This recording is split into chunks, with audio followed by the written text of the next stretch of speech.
What is going on, guys? Welcome to the channel. Thanks so much for stopping by the garage. This is Extreme Dollar Drivers. This is the channel where a dude who has zero mechanical skill whatsoever builds awesome cars like this Miata, like this Prelude. And today we're working on this awesome Jeep Commander. We are going to add some horsepower to this puppy. Check this guy out. This is a programmable tuner that I got off Amazon. Link down in the description. This is the Superchips F5, whatever it's called. This number, everyone wants to know, 3874, that's the one you need for the Jeep Commander. This will work with the 4.7 and the Hemi. There's nothing you can get for the V6. Don't ask. Should never have bought that engine. So anyway, this is what you get in the box. You get some cool puffy stickers. You get a carb EEO number for you California people. You get the tuner, and then you get the cable that hooks the tuner to your laptop. So I know what you guys are thinking. Awesome.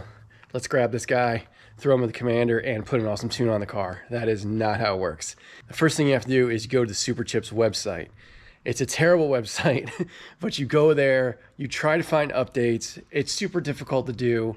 The directions that come with this thing are like outdated. They tell you to go to the wrong places. So after you figure out where you're supposed to go on the website, which takes a minute, then you have to upload their kind of tuner updater. I don't know, it's some sort of program. You have to have a PC, or you have to have an iMac or whatever, iOS computer. You can't do it with a Chromebook. You can't do it on your phone. You need an actual computer.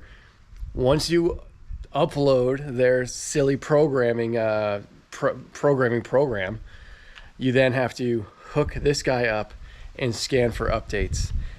I had 8 updates that I had to do. And again, this thing's brand new, but 8 updates. So now this thing should be good to go in my vehicle.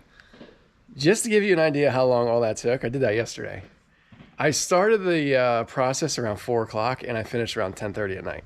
So now, granted, I have an older computer. It is Windows 10, but it's an older computer, so I had to fight through that a little bit. It also is a stupid computer, so it does dumb things that interrupt things, so that took some time. But getting the program to work is really difficult. If you Google it, there are loads and loads of other people who've had trouble with Superchips programmer. But I got it to work.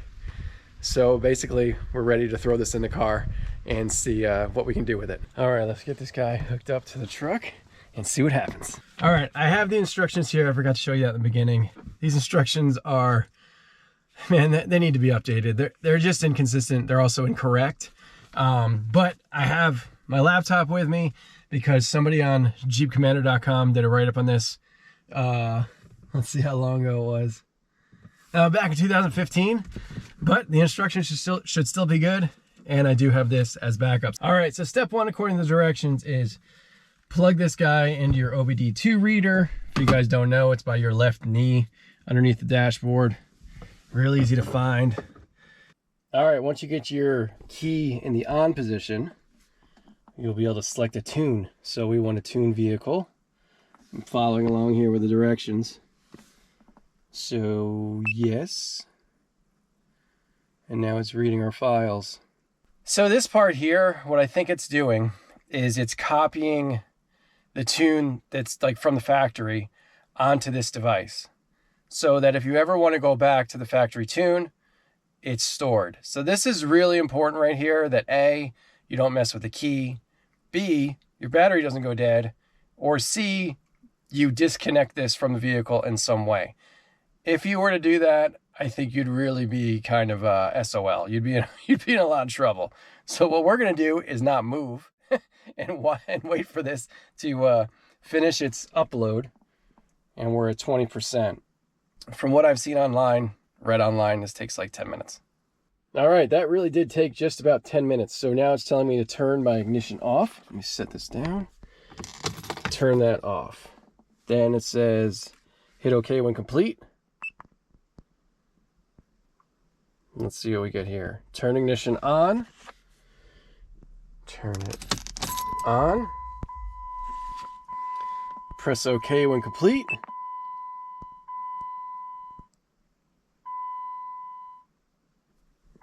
Check gauges. Service four-wheel drive system. From what I've read online, this is normal. Transmission over temp. And check gauges. Now we're doing, this is number 2. So what I did earlier was number 1. This is number 2. This one appears to be going a lot faster. And I am getting the weird flashing on my dash, which was expected. All right, I missed it on here, but it said vehicle stock tune has been saved. So now it takes me to the little tuning section here. And looks like we got 4 options. Mileage save is going to be for your best gas mileage. 87 octane is going to be for like a tune for 87 octane, which I guess is better than the stock tune. Tow is going to be for towing. But dude, we're all about performance here, Extreme Daily Drivers. Performance 91. 91 is referring to the octane. I've been running 93 in here for a couple weeks. So that's what we're going with. Do you want to customize options? I do. Okay, so here, you can get pretty sassy with this, man. You can change your rev limiter, your speed limiter, gear ratio, tire size. Now, I do want to do something about tire size, right? I got 32s on here, right? 265. Let's see here. You can go up. I'm going to go to 3175. That's about what it is. Okay. You can change shift points. You get all sorts of crazy stuff in here. We're not going to mess with all that stuff. Continue. Building tune file. Please wait. All right. It's asking me to install the performance. 91. Hit OK. Turn ignition off. Then hit OK. Turn ignition on.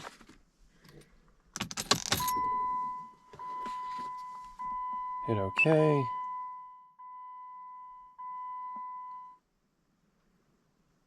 All right, preparing ECU for the download. All right, that was quick. All right, so we turn this off. Hit OK. Turn ignition on. Hit OK.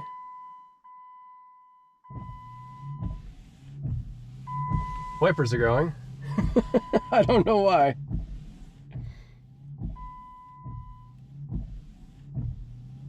All right, more downloading. So that was pretty crazy, man. The wipers were going, my headlights were turning on and off.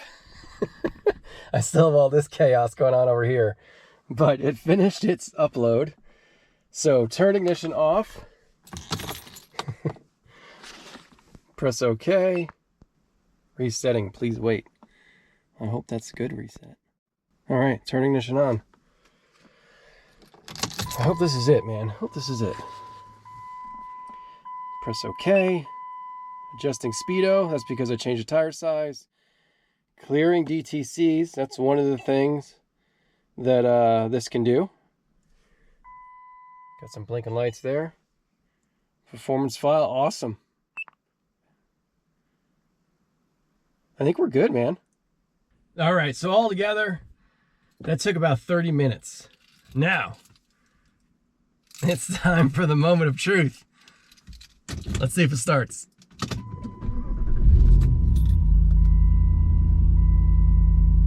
Start right up. Doesn't sound any different. Everything seems totally normal. So let's go ahead and take it for a test drive. All right, guys, we're out here on the road and everything seems normal. Nothing seems too crazy. I'm not noticing anything crazy different with just my daily driving right here. On a road I travel all the time.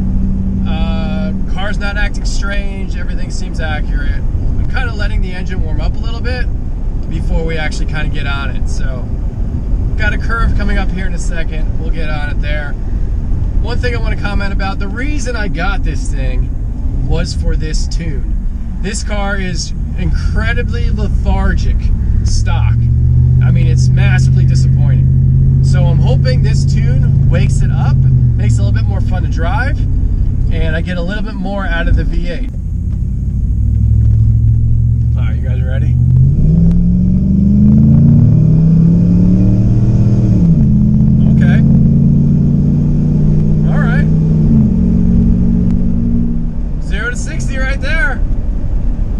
I'd say that's an improvement. That's got to be an improvement.